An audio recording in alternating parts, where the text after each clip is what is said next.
Sveiki, šeit Guntis, un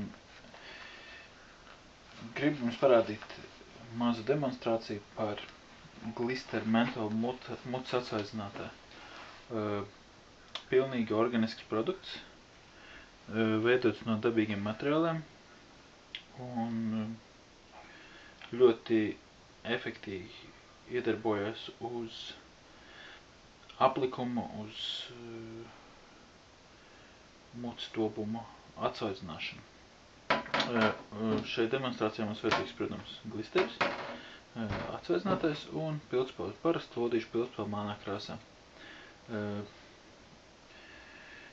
Ko es šobrīd darīšu? Es paņemšu, uzzīmēšu tādu skaistu rimbulīti melnu uz rokas. Visi esam gājuši skolā un zinām, cik grūti lodīšu pildspalvu tīrās nost, ja? Paņemšu vēl bišķiņ, lai viņš tā kā apžūst. Un ko es daru? Es uzsmidzināšu virsū šī punktiņa vienreiz Glister mutes atsvaidzinātāju, pasīsimies, kas notiek. Labi, divas reizes, tāpēc, ka pirmā reize ešau garām. Tātad, kā jūs redzat, viss sāk dalīties, ja? Es paņemšu salvetīti. Sāk tā kā šķīst, ja? Sāk šķīst. Es paņemšu salvetīti un parādīšu, cik viegli tīrās tas viss nost. Vienkārši. Redzēt? Divām reizēm. Un viss noiet nost. Nu, tad bišķī to palikās, bet labi. Paņemšu uzpildīšu vēlreiz, ja? Bišķi iesūcās.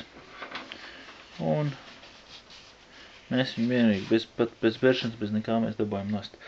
Tātad, par ko tas liecina? Tad visi zina, kas smēķē, zina par aplikumu, ja? Kas dzer kafiju vai melno tēju, zina par aplikumu.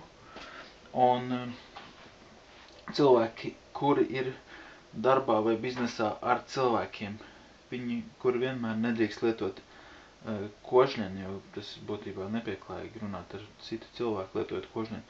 Šis ir ļoti labs līdzeklis, kā jebkurā brīdī un vietā mēs varam viņu izmantot.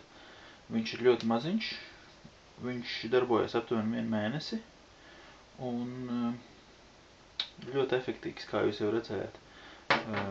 Aplikuma noņēmējs un pēc pieredzes var teikt ļoti efektīvi darbojas mutes atsvaidzināšanā. Jo katru reizi pēc kādām pusdienām vai launagiem mutes aromāts paliek tāds neīpaši labs. Līdz ar to mēs varam lietot šo mazo skaisto līdzeklīti un